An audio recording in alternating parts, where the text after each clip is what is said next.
तो इस कहानी की शुरुआत में हमें एक लड़के को दिखाया जाता है। जैसे ही इसे होश आता है तब वो अपने आप को एक लिफ्ट में पाता है। यह लिफ्ट बड़ी ही तेजी से ऊपर की ओर जा रही होती है। जब लिफ्ट रुकती है तब ऊपर से कुछ लड़के लिफ्ट का ढक्कन खोलते हैं और इसे लिफ्ट से बाहर निकालते हैं। इसे कुछ भी समझ में नहीं आ रहा था कि मेरे साथ क्या हो रहा है, मैं किस जगह पर हूँ। वो डरकर भागने लगता है। कुछ दूरी पर भागते भागते गिर जाता है। जब वो दोबारा उठकर देखता है तो उसके सामने एक बड़ी ऊंची सी दीवार होती है। फिर वहाँ के लड़के इसे एक लकड़ी की बनाई हुई सेल में लाकर बंद कर देते हैं। एक लड़का उससे कहता है, मेरा नाम एलबी है और तुम हमारी तरह चाहकर भी यहाँ से बाहर भाग नहीं सकते। एलबी इस लड़के से उसका नाम भी पूछता है, लेकिन इसकी याददाश्त मिट चुकी थी। इसे अपने बारे में कुछ भी पता नहीं होता। फिर वो लड़का एलबी से पूछता है, ये कौन सी जगह है। उसके बाद एलबी उस लड़के को बाहर लेकर जाता है। एलबी कहता है, हम लोग यहीं पर अनाज उगाते हैं, यहीं पर खाते पीते सोते रहते हैं और हमारी ज़रूरत की चीज़ें यहाँ पर बॉक्स में भेज दी जाती है। और जब भी बॉक्स को भेजते हैं उसके साथ किसी न किसी को भेज देते हैं, जैसे इस बार तुम्हें भेजे हैं। तभी उस लड़के को उन दीवारों के बीच एक रास्ता दिखाई देता है। वो जानना चाहता है कि दीवार के उस तरफ क्या है, इसलिए वो दीवार के करीब जाता है। तभी एक लड़का आकर उसे रोकता है और कहता है, तुम वहाँ नहीं जा सकते। उसी वक्त दो लड़के उसमें से बाहर निकलते हैं। तब वो लड़का बताता है, ये रनर है, सिर्फ यही लोग इस मेस भूल भुलैया में जा सकते हैं। लेकिन वो लड़का इसके बातों को नहीं मानता और उसके अंदर जाने लगता है। तभी एलबी आ जाता है और उसे अंदर जाने से रोक लेता है। लेकिन ये कैसे भी अंदर जाना चाहता है। वो अंदर जाता है, इससे पहले धीरे धीरे दरवाज़ा बंद होने लगती है। दरअसल ये भूल भुलैया का दरवाज़ा होता है जो मशीन से जुड़ा होता है और कुछ ही पल में दरवाज़ा बिल्कुल पूरी तरह से बंद हो जाता है। रात को सभी लड़के खाते पीते और मौज मस्ती करते हैं। लेकिन आज जो लड़का यहाँ आया है वो सबसे अलग होता है। वो यहाँ से जुड़ी हर एक चीज़ को जानना चाहता है। एक लड़का उसको बताता है, ये जो दिख रहे हैं ये सब रनर हैं। ये हर रोज़ उस भूल भुलैया के अंदर जाते हैं और यहाँ से बाहर जाने के लिए रास्ता ढूंढते हैं। जो भी रनर शाम को दरवाज़ा बंद होने से पहले वापस नहीं आता तो उसके बाद उसका कुछ भी पता नहीं चलता है। हर रोज़ इस भूल भुलैया के दरवाजे बदलते रहते हैं ताकि हमें रास्ता ना मिल सके। ये वही लोग करते हैं जिन लोगों ने हमें यहाँ बंदी बनाया है। अब ये दोनों उस जगह पर जाते हैं जहाँ रनर होते हैं। तभी उनमें से एक रनर, जिसका नाम गैली होता है, वो इस नए लड़के को दो दो हाथ के लिए चैलेंज करता है। अब इन दोनों के बीच कंपटीशन होने लगता है।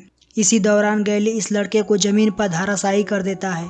उसी वक्त उसे याद आ जाता है कि मेरा नाम थॉमस है। वो सबसे चिल्लाकर कहता है, मेरा नाम थॉमस है। ये सुनकर सभी लोग खुश हो जाते हैं क्योंकि उसका नाम उसे याद आ गया है। अगले दिन जब ये सब काम कर रहे होते हैं तब थॉमस पूछता है, क्या कभी किसी ने उस दीवार पर चढ़ने की कोशिश की है। एक लड़का उसे बताता है, हाँ, लेकिन आज तक कोई कामयाब नहीं हुआ। हमने उस लिफ्ट से भी वापस जाने की कोशिश की है, लेकिन जब कोई उस लिफ्ट में बैठता तो वो लिफ्ट नीचे नहीं जाती। यहाँ से निकलने का सिर्फ एक ही रास्ता है और वो है भूल भुलैया का रास्ता। थॉमस को खाद लेने के लिए भेजा जाता है। जब वो जंगल में जाता है तब एक लड़का थॉमस पर हमला कर देता है। थॉमस जैसे तैसे अपनी जान बचाते हुए अपने साथियों के पास पहुँचता है। एलबी जो इनका लीडर होता है वो भी यहाँ आ जाता है। सब मिलकर उस हमलावर लड़के को पकड़ते हैं। एलबी कहता है, इसे चेक करो। जब लड़के इसके शर्ट को हटाते हैं तब उसके शरीर पर एक जहरीले जानवर के डंक का निशान होता है। एलबी उस लड़के को सेल में बंद करवा देता है।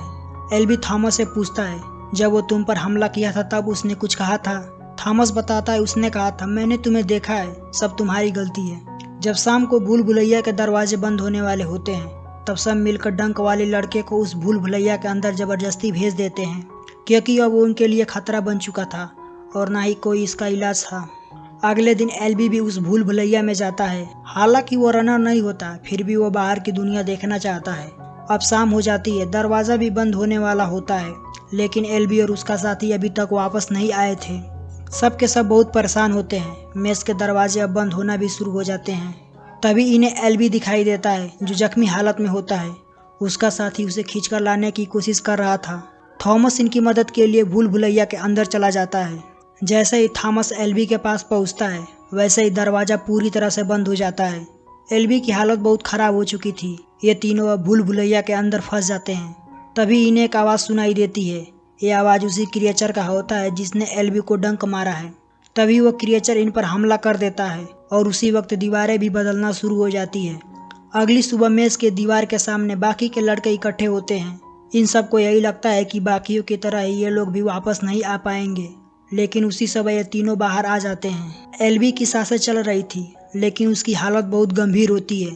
तभी लिफ्ट का सायरन बजता है। इसका मतलब कि फिर से उस लिफ्ट के जरिए किसी को भेजा गया है। यह देखकर सब दंग रह जाते हैं, क्योंकि पहली बार यहाँ किसी लड़की को भेजा गया था। जब लड़की को होश आता है तब वो थॉमस कहते हुए दोबारा बेहोश हो जाती है, लेकिन थॉमस इस लड़की को नहीं जानता है। अब थॉमस भी इस मेस में जाना चाहता है, क्योंकि पिछली रात इन्होंने जिस क्रिएचर को मारा था, थॉमस उसे देखना चाहता है ताकि इन्हें कुछ पता चल सके। जब ये उस क्रिएचर के पास जाते हैं तब इन्हें उसके बॉडी पार्ट से एक डिवाइस मिलता है, जिस पर कोड भाषा में कुछ नंबर लिखे होते हैं। वो सब उस डिवाइस को अपने साथ लेकर आते हैं। उसका साथी मीनू थॉमस को एक कॉटेज के अंदर लेकर जाता है। वो थॉमस को वहाँ पर भूल भुलैया का नक्शा दिखाता है, जो 3 सालों में ननर ने अपने पैरवी करके बनाई होती है। लेकिन आज तक इन्हें बाहर जाने का कोई भी रास्ता नहीं मिल सका। जो डिवाइस उस क्रिएचर के पार्ट से मिला होता है, उस पर नंबर 7 लिखा था, और मेस के बाहर अलग अलग 8 ब्लॉक होते हैं। यानी ये क्रिएचर जिस 7 नंबर ब्लॉक से अंदर आया है, अब ये लोग फिर उसी ब्लॉक में घुसने की प्लानिंग करते हैं। तभी उस लड़की को होश आ जाती है। वो लड़की किसी को भी अपने करीब आने नहीं दे रही थी, लेकिन थॉमस उसके पास जाकर उसे शांत करता है और उसका नाम पूछता है। इसने शुरू में थॉमस का नाम लिया था, लेकिन ये भी थॉमस को नहीं जानती है। थॉमस उससे कहता है, सपने में अक्सर मैंने तुमको देखा है, लेकिन तुम इस दुनिया में एग्जिट करती हो वो मुझे पता नहीं था। लड़की के जेब में 2 डिवाइस होता है, जो निकालकर थॉमस को दे देती है। थॉमस उस सिरिंज को लेकर एल्बी के पास आता है और सबसे कहता है, ये जो हमें सिरिंज मिली है शायद इसका इलाज है। एल्बी की हालत अब बहुत खराब हो चुकी थी। सिरिंज लगते ही एल्बी पूरी तरह से शांत हो जाता है। अगली सुबह थॉमस और मीनू भूल भुलैया के अंदर जाते हैं। जब वो ब्लॉक नंबर 7 के पास पहुंचते हैं तब वो डिवाइस वाइब्रेशन करने लगता है और वो उसी के मदद से आगे बढ़ने लगते हैं। सामने इन्हें एक दीवार मिलती है, जिसमें से लेजर लाइट इनको स्कैन करती है। स्कैन करते ही मशीन को पता चल जाता है ये क्रिएचर नहीं बल्कि इंसान है, जिस वजह से एक एक करके दरवाजे बंद होने लगते हैं। ये दोनों यहाँ से भागने लगते हैं, नहीं तो यहीं फंसकर मर सकते हैं। लेकिन ये जैसे तैसे भूल भुलैया से बाहर आ जाते हैं। वापिस आकर अपने सभी साथियों को बताते हैं और कहते हैं, हमने एक नई रास्ता मिली है, शायद हम जिससे बाहर जा सकते हैं। इधर एल्बी अब पूरी तरह से ठीक हो चुका था, उसे भी होश आ गया था। थॉमस एल्बी से कहता है, हम यहाँ से बाहर निकल सकते हैं, हमें एक नया रास्ता मिला है। जिस पर एल्बी कहता है, यहाँ से कोई बाहर नहीं जा सकता है, अब मुझे सब कुछ याद आ गया है। तभी एक लड़का आता है और कहता है, अभी तक मेस के दरवाजे बंद नहीं हुए हैं, अब तक अंधेरा भी हो गया है, लेकिन अब तक इसे बंद हो जाना चाहिए। तभी वो क्रिएचर इन पर हमला कर देते हैं। यहाँ पर कई लोग मारे जाते हैं। कुछ लोग अपनी जान बचाकर एक गुफा में जाकर छिपते हैं। अब धीरे धीरे थॉमस उसको यादें वापस आने लगी थी।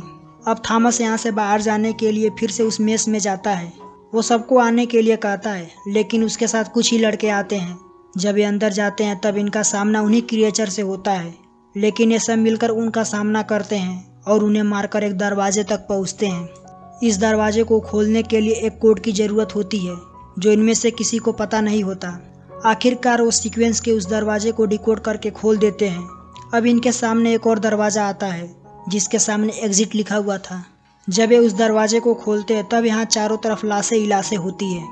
यह एक साइंस का लैब जैसा होता है। इनको टीवी पर एक लेडी डॉक्टर बताती है, यह सब एक्सपेरिमेंट का हिस्सा है, इनको एक रिसर्च के लिए इस्तेमाल किया गया है।